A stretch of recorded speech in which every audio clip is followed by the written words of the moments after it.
guno omwaka sina muntu gwe ngenda kwegayirira kunjagala. Kankole sente zange nyirira tobijiddeko ddala. Kugambye kendeezaako kwekyo ekipiira kya Man U. Sigambye nti bijja neera n'okuggwa guwedde. Man U tegobye teri mu kyakusatu naye nga guno omwaka sina muntu gwe ngenda kwegayirira kunjagala. Kankole sente zange nyirire ndaba nansinikirako amannyo. Ndowooza abantu abamu muwulidde abadde balowooza nti nja beegayirira mu njagale. Siina n'omu gwe ngenda kwegayirira kunjagala guno omwaka. Kyendiko kyakukola sente zange kunyirira. Awo ndaba abansinikirako amannyo. Bye bintu bibiri byenkola guno omwaka. Tewaliyo muntu gwe ngenda kwegayirira kunjagala. Nenga happy Easter. We like you in Busoga. Luka. Abasoga nange mbaagala. Kati sooka olwenzijireko. Nsigalirewo na wano. Abasoga gye muli happy Easter buli omu. Abagenze mu byalo. Those who went to the villages. Era Easter eno kye ngenda okusinga okukola kubeera wange kwebaka. Si kubeera mu bbaala. Easter eno Easter holiday eno kye ngenda okusinga okukola to be in my home sleeping. Kyekyo kyokka kye ngenda okukola mu Easter eno. Tewaliyo kirala. Naye ng'abagenda okwenda mu Easter tubatumiddeko nnyo ng'oli mukyala ng'oli eyo naye ng'ogenda mu bwenzi. Baawo wamugambye ogenze mu kyalo naye nga mu butuufu oli jjinja ku Nayiro olya bulamu. Abantu abamu ku Easter kuno mulisuulawo amaka gammwe. Bapatana bamu bagamba birala kumbe muli birala. So mwenna abagenda okwenda ku Easter eno ku mazuukira ga Yesu Kristo tusaba Mukama abasaasire. Abataddeyo pulogulaamu z'emirimu ezitaliiyo. Baawa amanyi oba mukyala we amanyi nti wagenze safaari ku mirimu ku Easter eno naye ng'oli mu loogi n'omukazi omulala weebase. Naawe tukutumiddeko nnyo. Weebale kutuuka ku mazuukira.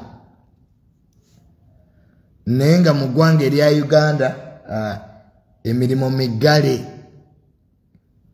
Abantu bagenze for Easter. Ne Easter eno kye ngenda okukola kiri eki kubeera wange kwebaka. Ate era guno omwaka sigenda kwegayirira muntu n'omu kunjagala. Ndi mukola sente zange na kunyirira. Awo malirize ndaba nsinikira ebinnyo. Bye bintu bibiri bye nasalawo omwaka guno.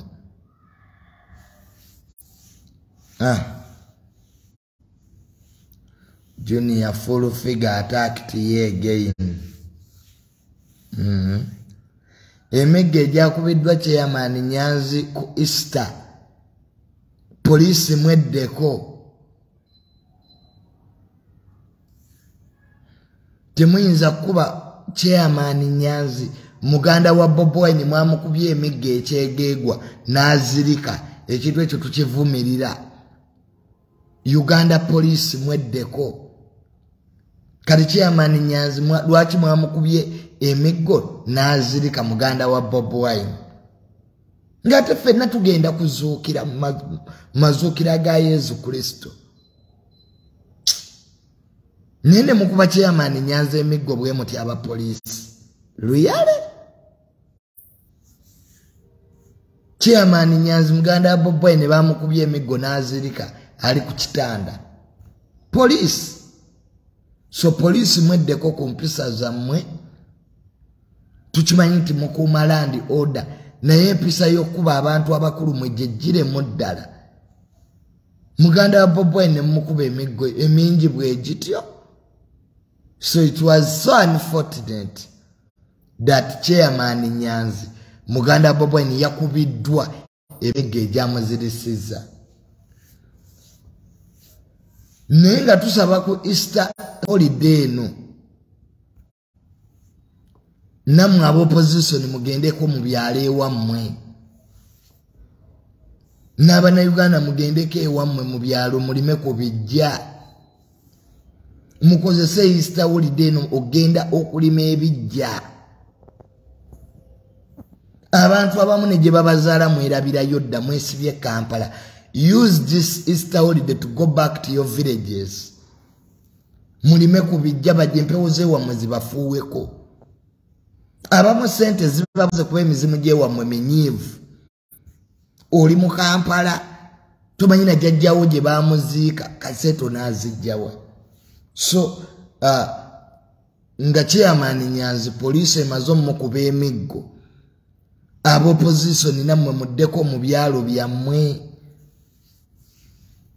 mulabe ku bajjajja mmwe Segeera nkubira omulanga bannakampala mwenna mukozese ekiseera kya Easter kino ekyeggandalo okuddako mu byalo mulime ku bijja. Talk to your grandparents. Abamu entaana z'ewammwe zaagwamu abafu banyiivu kya sente zibabuze. Oli eno oli Kampala onoonya sente naye ng'amalaalo g'ewammwe ku kijja gaagwamu dda. Abafu beetaaga seminti enkuba ebakuba bajjajjaabo. You can't get money. Ebintu bitono nnyo ebibaganya okugaggawala. Muzimba amalaalo g'okubijja bannange. Oli eno naye gye bakuziika ensiko yo iye. So Luyale obwebaka bwange obwa Easter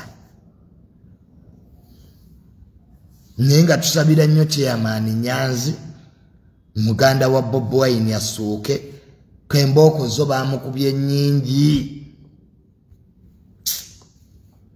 Nyambadde ono nga ndaba press conference ya NOP Luyale temuyinza kuba muganda wa Bob Wine miggo bwe gityo ninga abadde baamwetegekedde.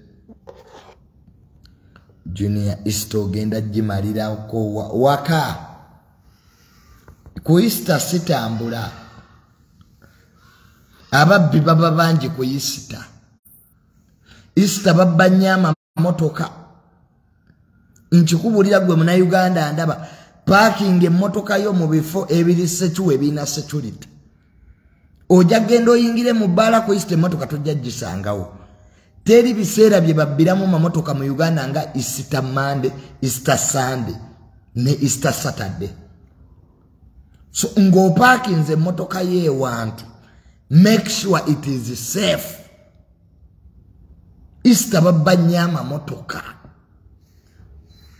Ekyo nze kinyonnyola Abannayuganda. Bw'oba ogenze mu bbaala don't take your vehicle. Bw'oba osaze okugenda n'emmotoka ogiparking mu parking ewali omusirikale. Nkiddamu mu Uganda yonna ennaku ze basinga okubba amamotoka ye Easter. So bw'ofulumya emmotoka y'ekiro ogenze mu bbaala okunwamu make sure yokkayizise kuba abajja gibba. Ababbi b'emmotoka ennaku zino bagezi bazitema sipeeya. Ekyokubiri bazikyusiza ddala ennamba. Emmotoka bazikyusiza ddala ennamba ne bagiteekako ennamba endala. Ekyokubiri mu biseera bya Easter muno mu Easter muno babba nnyo abasajja. omukyala ndaba ng'oli mufumbo tokkiriza bbaawo kutambula yekka mu biseera bino nga toli naye. Mu Uganda okubba abasajja kuli nnyo mu Easter. Omuntu n'ava ewaka Easter Friday, Easter Saturday, Easter Sunday, Easter Monday, adda Easter Tuesday. So abakyala abafumbo mwenna mutwale obuvunaanyizibwa nti you go out with your partner. Tokkiriza mukyala wo ku Easter kuno kutambula yekka, bajja kumubba. Babba nnyo abakazi kakati amaloogi gajjudde.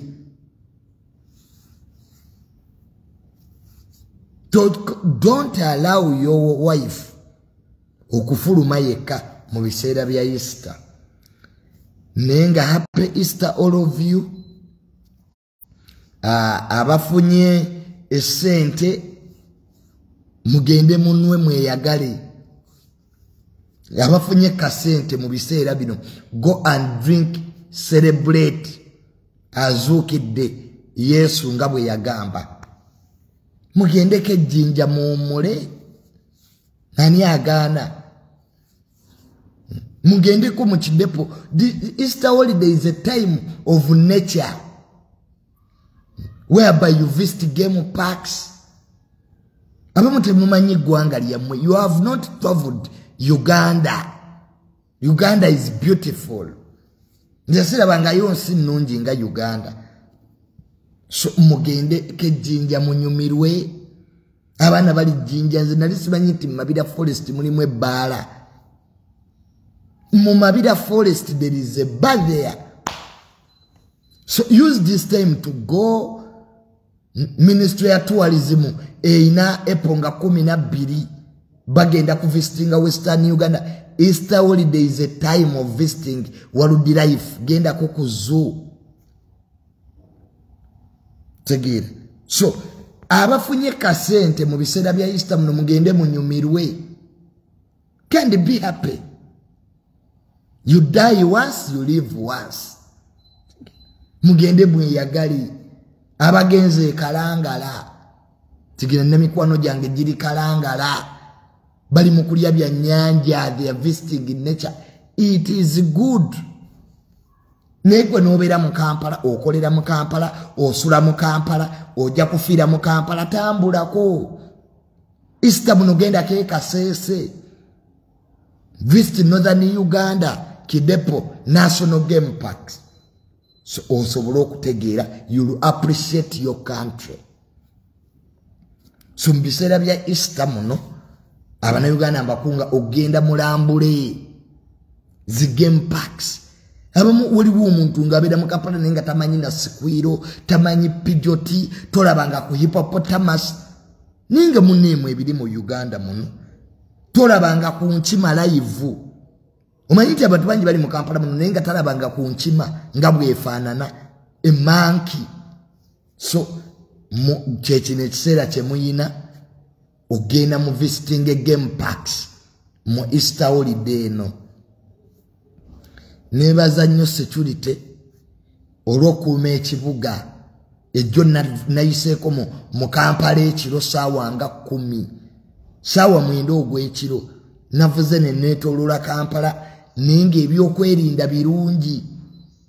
Uganda yensi yokka mwotambula nga teryakuyimiriza wadde okubuuza national ID eriwa. So ebyokwerinda byo tubeebaza abapoliisi mu kiseera kino. Ebyokwerinda mu kibuga birungi nnyo. Nalabye ku patrol za police ku Northern waliwo obuzibu ng'abantu bakuba amamotoka pavers ne SFC njebaza yatugobera ababbi ku Northern. Ababbi bali bakuba amamotoka pavers ku Northern bypass ng'abantu bafiira ku Northern. Naye oluvannyuma lwa president Jajja Tehabulwa Museveni olw'okuba nti yatandika okukozesa oluguudo lw'express highway najja ayita wano kubbiri ewa Pastor Kakande n'agenda e Nakasero, ababbi baakendeera. awo na we bwayise wali omubbi nga bambukira ddala mpaka ku Mawanda Road ng'okuyita awo n'essimu bakukuba naye oluvannyuma lwa SFC ejjeri kuma president okuyibwa ku luguudo olwo baviira ddala mpaka ku express ne bajja nansana so obubbi bwakendeera ku Northern bypass abantu kati muyitawo kyero oba ssaawa 10 za kiro so tubeebaza ab'ebyokwerinda mu kiseera kino ekya Easter sitambula Easter bomu zivuga nnyo mwina okwegenderiza bomu zivugira ddala ku Easter toyingire bbaala eritalina security ojja genda ozuukire weesaye ng'ate oli mu ggulu so ennaku nga Easter teziba nnyo nnungi za kutambula kuva waka bomu zitera okuvuga tegera n'ofuuka ki nga mu 2010 abayeekera ba Al-Shabaab we baakuba eggwanga bomu 2 zaali 3 mu 2010 Ethiopian village Kyaddondo Rugby ne mufiiramu abantu bayitifu so toyingira mu Easter muno kifo kitalina security naddala mu abagenda mu bivvulu bomu zijja kubasanga mujja zewulira segera so abayeekera nabo tebatudde Uganda erwana entalo nnyingi tuli e Congo tuli e Somalia tuli e Sudani tuto tuli Burundi e Kenya gye tuli so teweerabira ekyo omuna Uganda ngo otambudde ku instant terrorist threat nazo zibeerawo saagala ogenda okole ki oyingire ekifo ekitalina security make sure your security first tugenda mu kivvulu kitalina byakwerinda abategeka ebivvulu mutusaasire fire brigade na ambulance zirina okubeerawo okitegeera omuna Uganda toyingira ekivvulu kitalina ambulance sooka obuuze yakitegese nti ambulance eriwa fire brigade eriwa exit emergency exits ziriwa abantu bakafiira ku Freedom City so toteeka obulamu bwo mu katyabaga ng'ogenze mu bifo ebirimu abantu abangi naye nga tebirina emergency exit woosobola ofulumira singa ekifo kiba kitabanguse so abategeka ebivvulu mwe bapromota Balamu Bajjo Abitex mutusaasire ebivvulu byonna bibeereko emergency doors bibeereko ebyokwerinda ebimala abantu ambulances zibeerewo just in case ne fire brigade so Easter bwetu bweyina okukola ki Abanayuganda muli balagajjavu Abanayuganda muli balagajjavu nnyo wekituuka ku bulamu bwammwe because you are very excited people omuntu oyingira ebbaala naye n'otabuuza security ya wano singa bomu evugira mu bbaala lino mpitawa Ugandans are naturally careless ebirala mubimanyi bino bifiirye dictator biremove Museveni ebyo byo mubimanyi naye kye bayita security consciousness Abanayuganda batini nnyo abakiina tubula mufa mu kirindi kati Masaka Road accident zizo naye nga kivudde kuba taxi kuvuga bubi aba taxi mweddeko n'ababitulwera teri kireese bubenje mu Kampala nga batulwera na bataxi kati ennaku zino n'ababaasi mwayingira omuzoogo ne mutta abantu n'osanga baasi ng'omusajja agivuga ng'avuga benzi omuntu ovuga otya baasi etisse otisse abantu 8 oyina emigugu gizitowa ttani 13 kyokka baasi ogivugira mu speed mita 2 buyale baasi zidduka nnyo simanyi bane kitugenda tukukolera babaasi ababaasi muvuga bubi oba lwakuba muvuga bimotoka bine there is that excitement ne mumaliriza nga mussa abantu muyisiza makona ababaasi mwina omuze gw'okuyisa birole mu makona temugambwako ekyokubiri ekisinga obbowaga ezo bus companies abanene mu government kyovula nga you don't care ku accident zonna eza buses zibaddewo nga sirabangako company gye bagyeko license ekiseera kituuse some bus companies okuziggyako license naye kubanga badriver bamanyi nti banyini ba company z'amabaasi banene nnyo mu gavumenti kwa baasi eringa nnyonyi buli baasi bagiwa luutu linki we bagiwa global tebagiwa toyiza buli baasi erina luutu yaayo eringa nnyonyi so baasi company waliwo company zemmanyi eza baasi nga zo zikola bubenje ninga lwaki badriver b'amabaasi bavuga bakimanyi they are untouchable ne bwana agikuba ekigeri mu insurance ogenda okulaba baasi esooka erinnya lyerimu yakoze akabenje eyo tebabajjaako license so ekiseera kituuse palamenti okutuula baasi company ezimu bwe zigaana okukyusa mu nvuga yaazo muzijjeko license ekyokubiri baasi muziremese okuvuga ku ssaawa 9:10 ez'ekiro wabeerawo olufu mist teri kireesa accident nga lufu tolaba gy'olaga kati nga baasi ya Trinity recently eyakagwa lufu tebalaba gye balaga teri baasi erina kuvuga kiro zonna zitandika essaawa 12 naye ne mugeza baasi okuvuga ssaawa 8 ogw'ekiro really alabawa you can't see where you are going absurd baasi zanditandise essaawa emu ng'obudde bulaba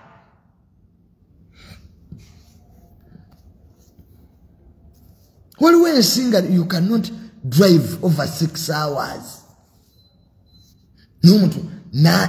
omuntu omu n'avuga baasi okuva e Kampala n'agituusa e Kasese ate n'ayagala dde so mulemese baasi okuvuga mu ssaawa 9:10 ez'ekiro bannange baba tebalaba olufu lubeera lungi abantu ne bafa mu bintu ebyekisiro abaloole mu abaloole sirina kyakubagamba abaloole temulina mpisa naddala abavuga ente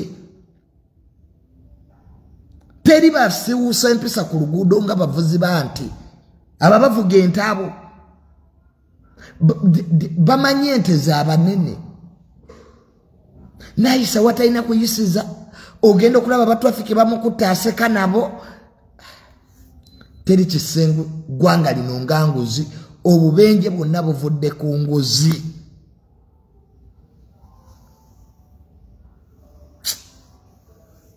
so abatwera mweddeko ababaasi mweddeko aba babiri abo obubenje bwonna butabula baasi tulera na taxi so si mu bubi ninga aba taxi mweddeko baba wa drone zidduka mpya drone ekuyitako ku Masaka Road ate namwe abantu be batwala driver tabavuga nga maji waliwo natula mu taxi nga driver avuga by'abantu ne bamutabukira abantu bennyini ne munga sebo tojja kutuvuga bubi bw'otyo yimirira sigira bidriver ebyo ebimu tebyagenda mu driving school omuntu wakubira amataala kiba kitegeeza agenda kuweta oyimirira n'omuntu omukubira amataala bw'oti ate n'asigala ng'ajja tebyagenda mu driving school emmotoka yonna bw'ogiraba mudda mu indicator ku luguudo kitegeeza efunye obuzibu. We need to educate these people about road safety. Most of the Ugandans have never attended driving. Tebamanyi na sign a poster z'oluguudo. What do they mean? So Spice Dana ajja kuyimba. Spice Dana ajja kuyimba. Nalabye abaleeta olugezigezi Dubai. Spice tajje Dubai. Dubai ya nnyoko. Mwe bavubuka mmwe abawangangukire Dubai. Dirwe mwatandika okwefuula bammeeya b'e Dubai. Mbu Spice tajja kujja Dubai oyogera ng'ani gwe emiruwe kata. Ne bavubuka mmwe lwaki temufa ku nnaku yammwe ne mukola? Nebikiri ekivubuka kya Nuupu kisamisami obwavu bukiruma kyale mwensi kyetunga ku Bobi Wine takiriiko nga kigamba Spice butajja kuyimba Dubai. Spice ajja kuyimba. Ebyo ebya boycott zammwe mugende mu boycotting banyammwe nga bazaala. Buli awuli anti oyagala ku boycott. Gandi boycott your mother when she's giving birth. Naye ebyensi bino toyinza boycotting. Ngo boycotting ngani? Who told you that you must come? Yani yakuwa n'obwogezi bw'abantu ababeera Dubai. Are you the spokesperson of Dubai as a city? Mutujjeko akamanyiro bavubuka mmwe n'obunaku bwammwe. Bw'oba wagenda Dubai kola genda okole. Spice Dana omulimo gwe kuyimba. Gwe gumubeezawo gwe gumuwa ekyokulya. Mwagala nnyo abantu basabiriza. Mpaayo 10 mpaayo 2 abantu beekolera. Spice Dana alya ku kitone kye. Okuyimba tekubeera mu bya bufuzi. Gulinga mupiira. You can never put politics in jobs and music. Kakati mwe bavubuka mmwe be nalabye. Bino bisamisami ebyale mu ensi. Oyo mvuka samisami yasookera Kenya. Ensi neemulemerera. Yeeremererwa yeeremwa. Talina kyamakulu kyaleeta mu ggwanga. Ne muwaŋŋangukula Dubai. Kati mwefudde bannyini Dubai. Mwewadde ebifo. Simanya nze kyeyamaani we Dubai. Bavubuka mmwe lwaki temutegeera ennaku yammwe? Lwaki totula wansi n'otegeera ennaku eyakutwala Dubai n'ogamba naye ndi mu bawalabu bano omuwalabu teyagalangako muddugavu? Not at all. Oli mu bya boycott Spice gw'olina sente mmeka boycottinga? How much do you have? Yani yakuwa n'olukisa okutandika okuboycottinga. Lwaki tosooka n'oboycottinga obwavu obukuluma? Why don't you boycott poverty? The rich people abawagira ebivulu e Dubai are quiet. Buno obuvubuka obuwunya enkwawa nga mu butuufu tekayina sente bwe buli ku social media bwe bwasama boycott Spice Dana. Ate nga Spice akwetaaga. Mulekerawo okwesiba ku bantu n'okuzannyira mu mirimu gy'abantu. Bobi Wine si yaliisa ensi. Oba oli muwagizi wa Bobi Wine weerandi good. Muwagire teri yaggaanye. Naffe Bobi Wine tulina we tumuwagira, tulina we tutamuwagira. That's the reality of life. Netoleeta bwavu bwo na ndowooza yeye y'ekyavu eya boycott. Mbu tugenda boycottinga gwengaani. Luyale. Abantu abamu temugasa. Ne mwefuula abagasa. Gwe kennyini weeremererwa ofuuse ekikolimo. Weewaŋŋangusa. Muvubuka gwe samisami. Nze nkutunuulira nze waliwo abavubuka beetunya n'ensaasira. Niŋŋamba kati emyaka 10 okuva kati ono omuvubuka agendabira kwa Uganda ekulemye. Uganda weetuukira okukulema. Oba mu kiseera kizibu. Kato ne bw'onaddukira mu ggwanga ki eggwanga lyo lisigala ggwanga lyo. Your country is your country. Even if you run to the UK or US, you will remain a Ugandan by birth. That's it. Abamu mutuse mu America ne mukyuse enzungu gwe nalumaso we Masaka. Kobenga osula Boston. Kobenga oli Massachusetts oyina kampu nga zawedde bakuzaala Mitiana. Oba wakyusa erinnya gwe jjuli biki? Oba gwe jjuli Mo, oba gwe Edimo, oba you are a Ugandan. You can change anything. You can never change your identity. Ero musiru yatabeera proud na kiki kyali. You were Ugandan not by choice. Tagalira olwekyo mutujjeeko akamanyiro n'akajanja. Abantu abamu emirimu gye bakola, it's not for your satisfaction. Who are you? Who even gave you those powers to boycott something you don't create? Come here, Baganti, Mwaba was Spice talent, Jaina. Spice's talent comes from God. It's not negotiable. Umanyaba nopu mwaru alenziku yobongo. You think inti obulamu bw'abantu buliko really debates. People's lives are not of any debate. Bino sibi election, sibi abululu.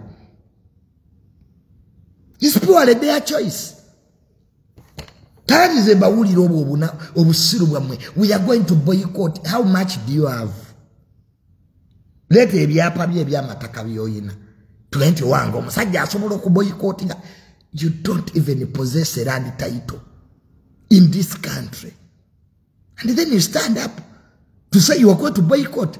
Boycott using what? Okay, kale tukiriza ogenda boycott ya Spice using what? What is? Ebigambo bi boycotting.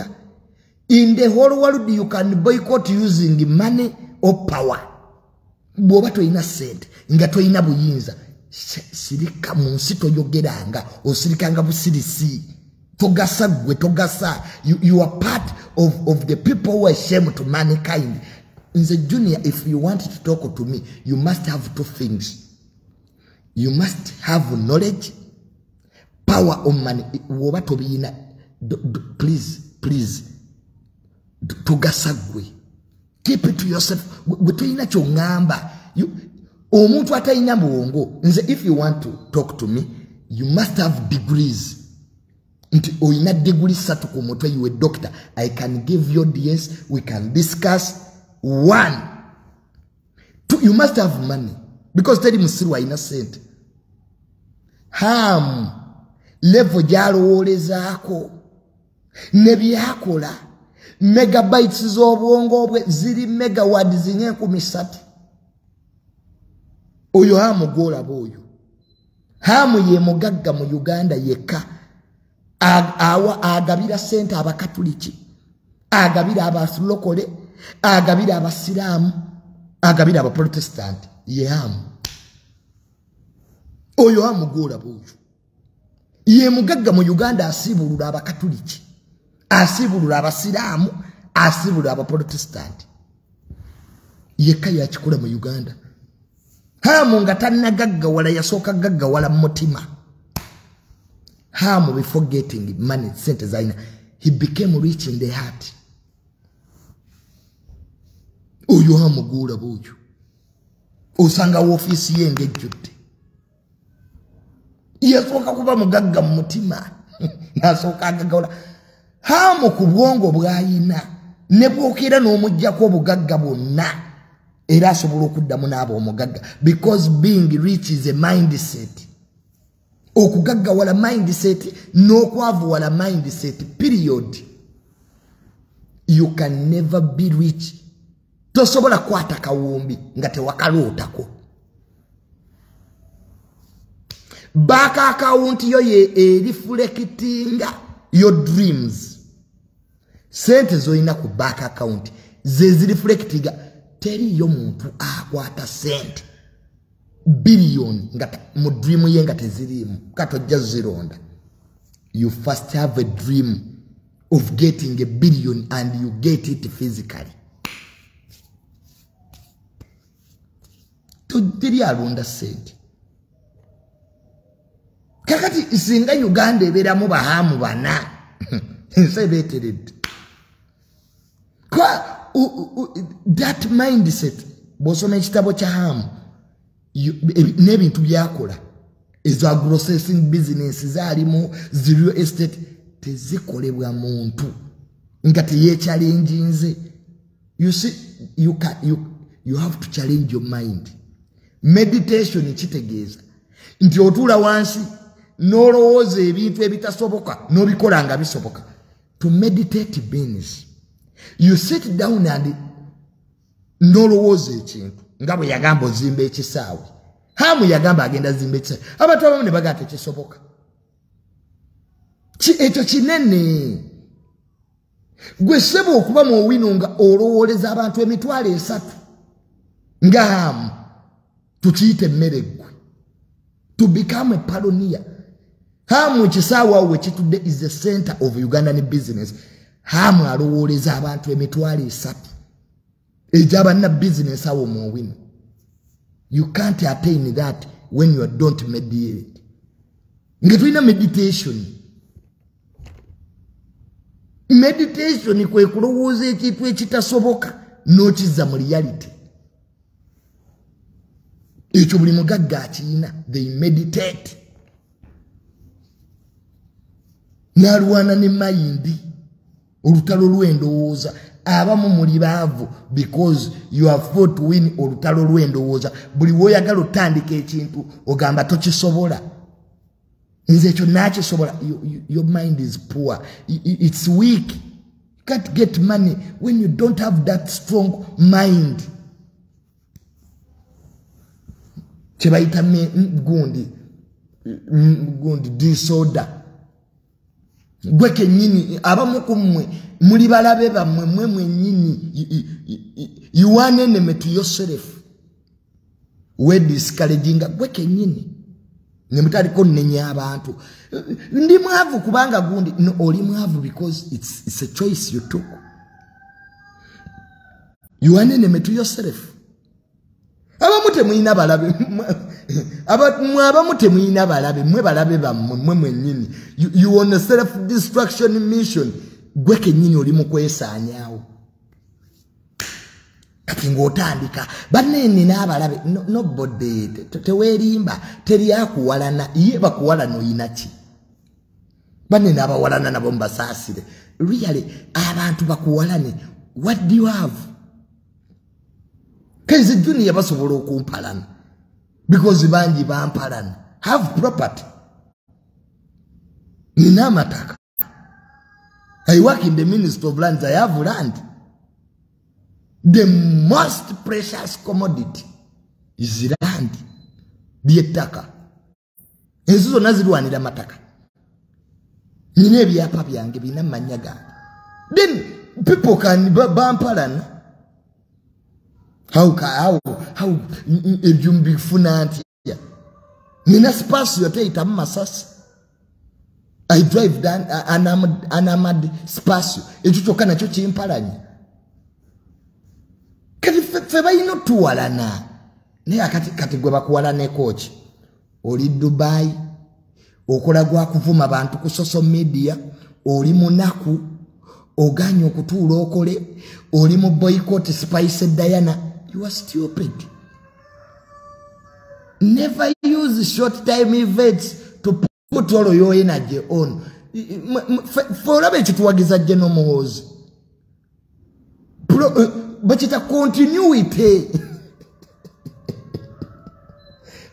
Go back here to the church to wagiza General Muhoozi. Continuity. Mumuma robudde ne muteeka obudde mu bintu ebinafu ebigenda okukomentya. Ebitalina value, ebitaleeta sente. Nzo okuwagira General Muhoozi nsobola okufa because I know it is for continuity. Fwe twatuuka mu nsi eno nga kyetwetaaga ye security. Tamali kyenjagala mu ggwanga lino kubanga nsobola okukwata essimu yange n'enkubira General. That's all. I don't need the money. Wasomako ku Max Laws of Hierarchy. Security. Kyekitubonyaabonya byakwerinda. Nti I can sit here nenkubira DPC or police. Mga I want this. Nekengedemu mpereza abasirikale. That's why we support him horse. Continuity. Omukululo. Hakati gwe mu boycott Spice Dana fe tuli mu kuleta government impya. Olunava nga jeno muoza wangu dobuyinza tamale banonde kuwa minister era mukube emimiro. Junior, lwachi Junior ye minister, never put your effort in things ebigenda okugwa wencha. Kati Bobi Wine ye yakoma. Bobi Wine taina mulamwa. He's going to be an opposition leader. Yakwate ekifoche forever and ever. Bobi Wine is there to oppose government. Taina pulani ejjako Museveni. Wadde nejo. Alimagere mu bigere yebasi. Kati zitamala ayagala continuity. Ngujunga nti ninde emyaka 10. Zitamala esobola okubeera ebweru wa government emyaka 10 sifa. Obulamu bwange bwonna butambulira ku government. When there is government, I can do anything I want. Kati mbere magere nganjoza stocks za Bobi Wine. Abavu be balinda obuyinza. Wanudde fete tuberanga ko mu bya wanudde. Our politics is calculation. Tutula wansi ne tubala. Ni ani atambula, munsi tambula n'ebitambula. Bwobo yagala bera successful munsi. Tambula n'ebigenda. Tolindanga. Mutuli kwata obuyinza mu 2 bwofa kati. Fete tuberanga ko mu future. We don't live a life of future present tense. We live a life of now tense. What is on the ground now? Jene muke yali kutambula noyo. Ikibasibidde mu mbeere mbi kulowooza bya maaso. Munange kakati olaba Museveni aligenda agende walu yali. Sajazimba pipeline. Amaja yongera ganweza aliko nga really nawe nobanga oli musiru gwe kiki kiragati Museveni agenda. Nchimbulire ombulye nekiragati Bobi Wine alikwata obuyinza. Bobi Wine cannot be a president of this country. Yayina omukisa gwagenda tegulidda laka comes once. If you don't grab the opportunity, oyo omusajja Bobi Wine yali asobola oleeta anake mu Uganda n'aba president. He missed the chance. Kati ogotegulidda. Ne bambabazi bayinako emikisa. Honorable Mbabazi naye yali taguyina omukisa. Kayihura naye yaguyinako ssebo. Jeno Kayihura okuba president. Kati is a junior. Tosobola kungamba ku myaka gyenina. Mbuninde nze sirinda. Atambula gwe ntambula naye yensi. Unyumiza future gwe. What do you who is there? Is a junior in a future. Chenino olwalero je future. Tosobola kubanga oli mwavu kati nogati mu future ojagaggawala. Foundation nchizole eyinze okufuna sente. Ekizibu abavu mwekonsolinga. Mbubulicha buli kyolwo obuyinza tuli abaganda kye kibasibidde mu opposition. Kwekonsolinga buli kya nga nafa abaganda fa bali mu buyinza oloza byakwogera. You must have a strategy. Twabedanga n'abaana ku ssomero ng'omwana abeerawo nagamba junior anja kuyita tasoma. That's what NUP is doing. The NUP tebayina strategy. They don't even, they have not laid strategies. Goloza ba Ruto bandi badde ba president be Kenya. Ruto yali minister wa agriculture Kenya. William Ruto gola goyo nabera vice president. William Ruto najja nabera president. Goza Ruto yabigwamu bugwi. Ebyobufuzi babiteeka. We know kweteeka. Politics is not for gamblers. This is a science. It's a political science. You must organize yourself. Noleyinga strategy. Museveni kyabasinga. President Museveni akola ebintu. Ngajja benefitinga emyaka 2 agaddako. President Museveni waba yagala bwa president mu 2-3. Strategy za 2-3 azireyinga kati. Yatemanga mu constituency nga parliament eriawo yebase. Kumba yagala kujjako egirimiti. Bawoza create jobs kuba omusajja atema constituency. Ayagala babaka.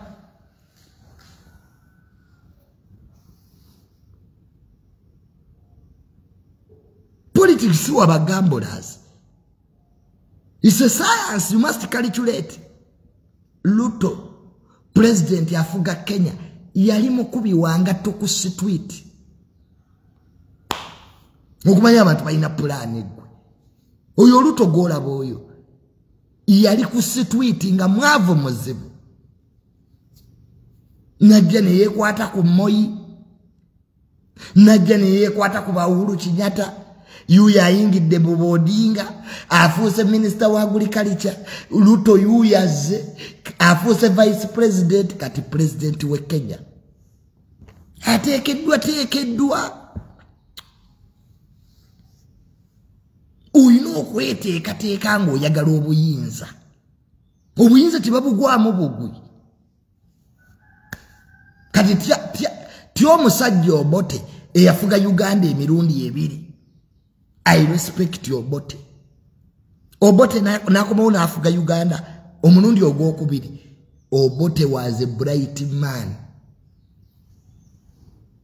Moi yafuga Kenya emyaka 26.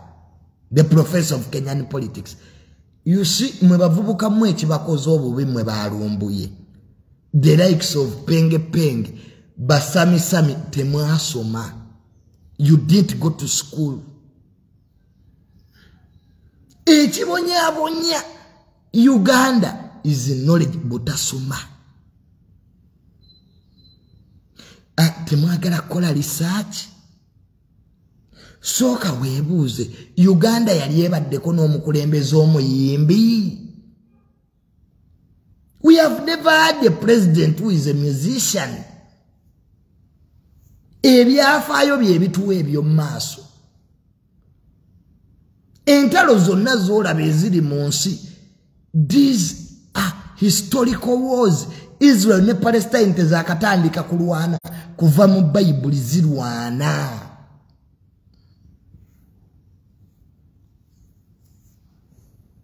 Bino bintu byemabega. Byebijja bigoberegana. Ebyafaayo bye bituwa ebyo maaso. Goloza gwe gusose Ukraine nerasha okulwanagana. Is it the first time? Abasoma history Crimea niwo mukyagijjukira. The Crimean War. Kali mutemukimanya abasoma history nti Russia yalizinga Crimea. Crimea tebangako ya Ukraine. Putin mutufu. Fabasoma history tukimanyi. Ukraine was released by Russia. Crimea. Crimea was released by Russia to Ukraine. Tuanga era Russia yakomone wamba Crimea. Read these things. Kakati mukimanyi nti bonna abalumbye Russia okuva ku mirembe gy'aba Napoleon bayita wali ku plateau ye Ukraine. Feba historian tukimanyi nti ekirwanya Putin Ukraine eri plateau bayitira bonna we bayita teri yali alumbye Russia n'atayita Ukraine. That is a geographical weakness of Russia gyeyina okuziba. Russia okulumba Ukraine si bya NATO. It's not about NATO. Finland nga yayingidde NATO. Russia yagirumbye. There is a plateau. Eve Ukraine neyingira mu Russia. Napoleon we yayita ng'alumba Russia. Hitler we yayita ng'alumba Russia. Kakati Russia inokola buffer zone. Inokuwamba ebyo ebitundu Donetsk, Luhansk, ekole wamawanga amalala. Plateau yejizibe. Okay, let me give you an example. Bogenda ku border ya Fene Rwanda ekisolo. Kuliko ensozi ziri waggulu. Lwaki Israel yawamba Golonian Heights eza Syria? Researchers mubimanyi. Lwaki Israel yawamba Golonian Heights eziri Syria? Singa aba Syria bateka tanka zaabwe ku Golonian Heights bakuba ebibuga bya Israel bi Judea, Galilee, Jerusalem ne Tel Aviv zibira mu kati abaga. Singa Rwanda ewamba ensozi z'ekisolo omanyi ebibuga byeyinza okuba ggwe. Kyovula banga bwe tuyingira akalulu ensozi zonna omusanvu ezikola Kampala amagye gaziwamba. Lwaki olowooza amagye galemera Kololo? Lwaki olowooza Barracks ya military eri Makindi? Gwe bw'oteeka emundu e Makindi zisabasaba zikuba Kampala yonna ne zigimalawo. Omanyi nti bw'oyimirira e Makindi ekibuga kyonna oba okiraba. Kampala has a geographic challenge. It is built on 7 hills. Nena bibanyonyola era temwasoma. You don't know geography. Kyobanga President Museveni anyongere sente mbasomesa. That government had me money. Hayire kichayo olodde. Ensi buli nsi ina geographical weakness. Ne Uganda kyobanga military police eri Makindye. Kyolanga amagye galemera olusozi lw'e Kololo singa omulaba aluwamba Kampala eba mu buzibu. Bwe tuyingira akalu ensozi zonna ezikola Kampala omusanvu the 7 hills amagye gaziwamba. Omanyi nti omuntu bw'ayimirira erubaga akuba olubiri.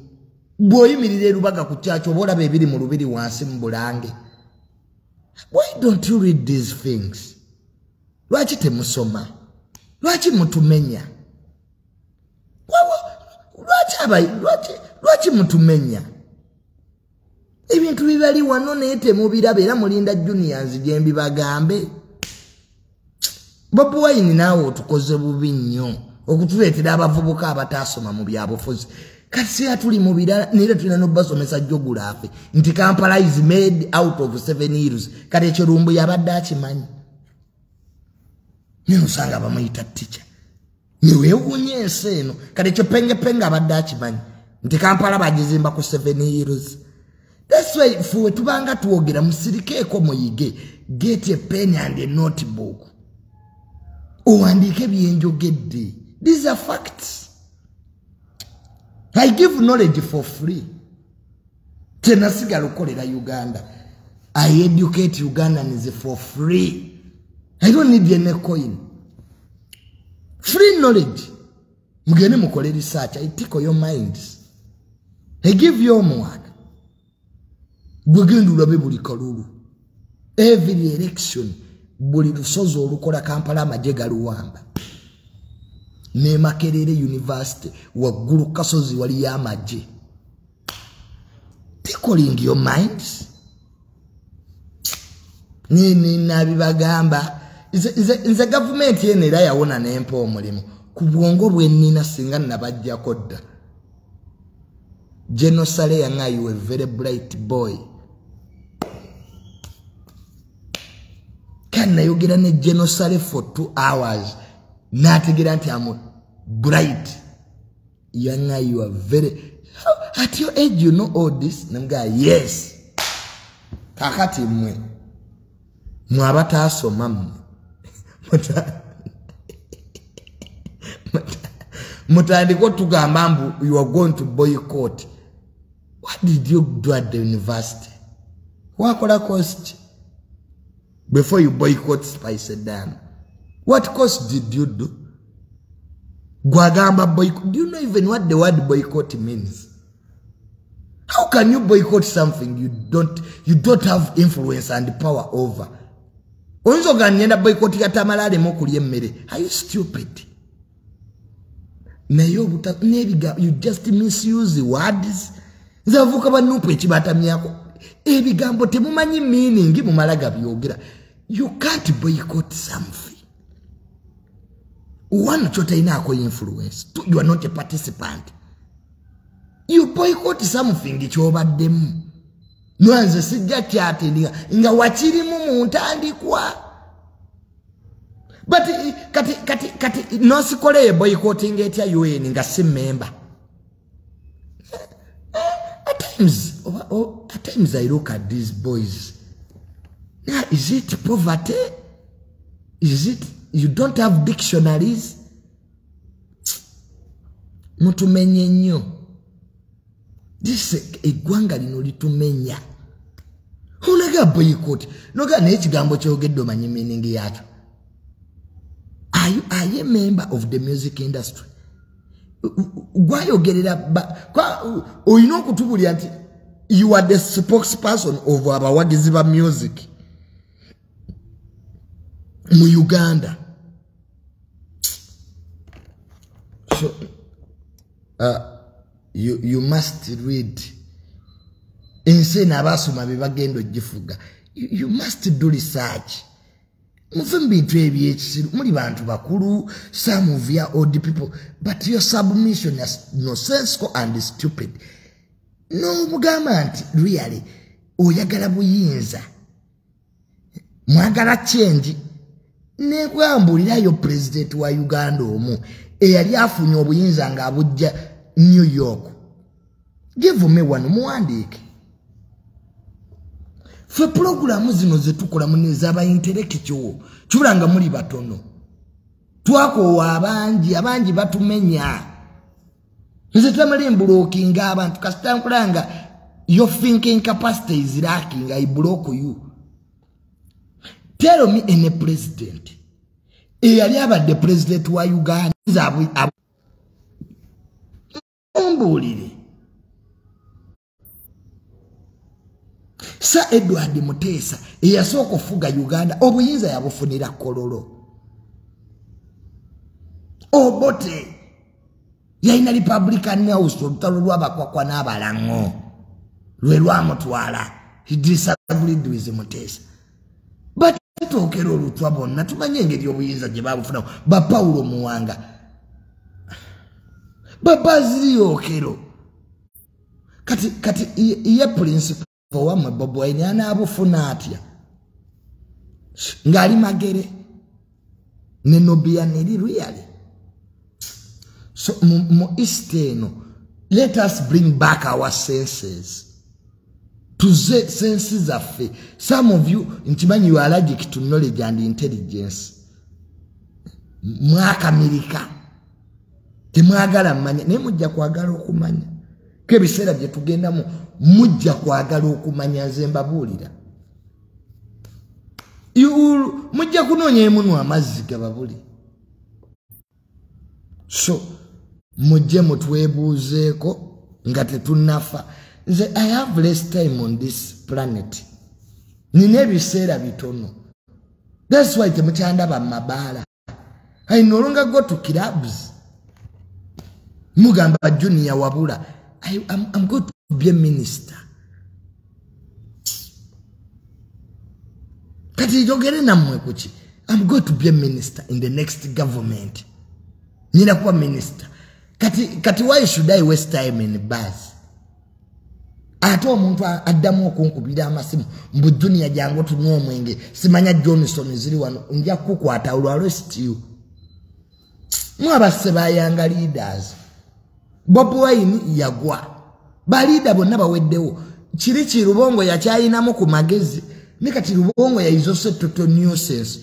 A boy who went to Harvard. Rubongo oyina master's degree. You don't know how they change a government. Nubia niri abira mu byakuyimba. I don't think whether he knows even how to write his name. Ono ye gundi gundi ono no wemitiana that MP zake yagenda na wasabu mission ku TV oluzungu. He doesn't know English. Zake okuva we yagenda ku TV y'abazungu okuwasabu mission ze ng'oluzungu lwa primary 4. But you know, you see, Museveni is a terrorist. Ebyo hizo bigamba abazungu zake. Natege zake, I stopped following you. Olunaku lwe walinnya ku TV y'abazungu n'otandika debate z'abaana ba P1. Lwaki tokopa Ssemujju Nganda? Honorable Ssemujju Nganda needs to zake mwetaaga lecture wa Ssemujju. Go to Honorable Nsereko. Akusomese how a parliamentarian debates. Ne zake yagenda wano ku TV banange nedda. Kiri kyali kiswaza ne Bobi Wine yapya. Zake nga tasobola constructing a sentence ya luzungu ekola sense. Yatandika, you know, you see, Museveni is a terrorist, there is a corruption. Naino mugamba zake budget ya Uganda yali trillion meka. Mekeza asasula abasirikale. Trillion mekeza asewa abasomesa. Government ya sente meka ku public service. Government maintenance bitwali engudo. Okendo tema sente nga mbutufu tuli mu mabanja. Zake bitabimanyi. A parliamentarian tomanyina oversight je mwakola mu parliament sente mwabazitema. You are the ones. Parliament yegaba yetema sente zeggwanga kakati zake nga tunatandika corruption. Zo wasigala wo mmeka neza bibwa mmeka nayenga on a serious note nebaza nnyo nga maliriza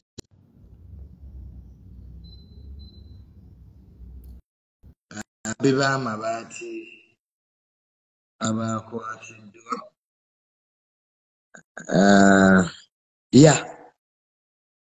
Minisita bamukutte ku by'okubulankanya amabaati. Yabamusibe, let her be arrested. Nagabbi agalala osanga ganaatyamu. Kaba nasindikidde ka invite. Gundi sindika invite muganda wange nkwe chance oyogereyo obugambo butono malirize. Have to go to my Easter. Yeah, let osindisa invite. Agwe sijja kuwa mukisa. Nedda omulala asindike. Lombo yesijja. Kojja omusiru. Nkulabye naawe osindise nedda. You are just looking for bread. I'm looking for bread. Your mother is the bakery. Aliwo abantu batuga nti Junior onoonya mugaati. Nyoko yakola emigaati. If I'm looking for bread, am I looking it from your family? Acho nesibako. Those are stupid comments. Umanya batetegira bangi wano. Gwe sindika invite malirize naawe. I want to give you an opportunity. Nina no musajja wange njagala okukola. But the minister was arrested olwa amabaati. What the prime minister yawonye Mama Nabanja, she has done a lot. Mama Nabanja towards what I know in the prime minister's office. Zaina so mumabati already minister muba mukuto we Kalamoja. Madamu Chitutu yasibidwa. Yamabati byatandikanga byakusaaga. Nebyafuse namulanda nga amabeere g'embwa. So one minister down, I repeat, minisita omu yakwatiddwa ku by'amabaati.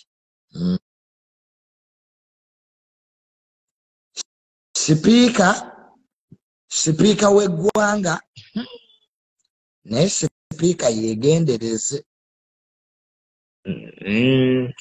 Let the honorable speaker be careful. Zamte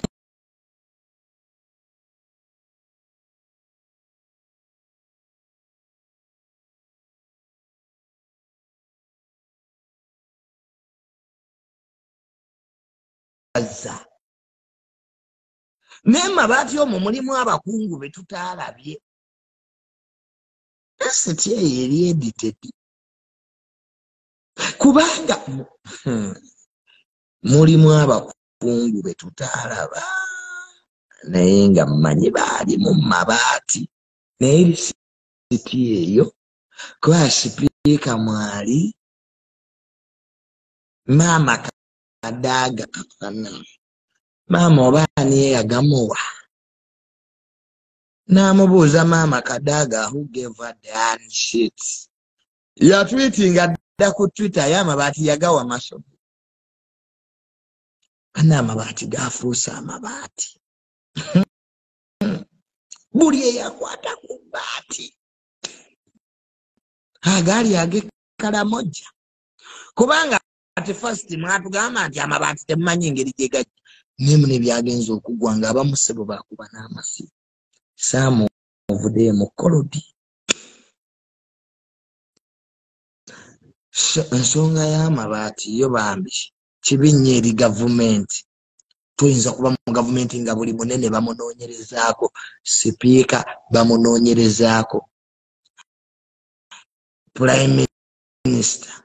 So ke tusabe ensonga y'amabaati eggwe ate tujje ku NSSF. NSSF tetugyerabiranga.